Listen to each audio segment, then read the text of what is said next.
भौतिक भूगोल वो भूगोल है जिसको प्रकृति के द्वारा निर्मित किया गया है, यानी कि ये जो है साथियों created by nature, created by nature, यानी कि प्रकृति के द्वारा निर्मित है, प्रकृति के द्वारा निर्मित है।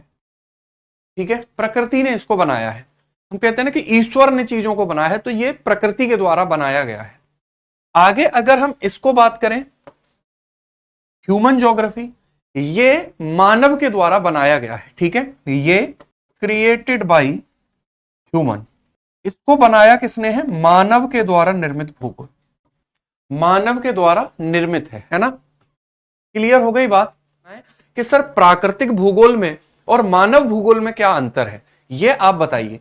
ठीक है, तो इसको हमें समझना है कि जो प्रकृति के द्वारा निर्मित है और मानव के द्वारा जो निर्मित है, इसमें क्या अंतर है। जैसे अगर मैं आपसे सवाल करूं, पहाड़ हो गए, ठीक है, अगर मैं आपसे बात करूं पठार हो गए, अगर मैं आपसे बात करूं नदियां हो गई, ये मानव ने तो नहीं बनाया। तो जब ये मानव ने बनाया ही नहीं है तो ये कैसा हो गया? ये हो गया हमारा फिजिकल ज्योग्राफी। तो जितना भी हम क्लाइमेट हो गया, सोलर सिस्टम हो गया, ठीक है भाई, जितना भी माउंटेन हो गए, प्लेट्यू हो गए, रिवर्स हो गई, वैली हो गई, घाटियां हो गई, ये सारी चीजें जो है वो हमारी प्राकृतिक भूगोल के अंतर्गत आती हैं। ठीक है, ठीक है, बिल्कुल मैं ठीक है, मैं बड़ा लिखूंगा, एकदम चिंता मत करिए। उसके बाद अगर मानव भूगोल की बात करते हैं तो कृषि,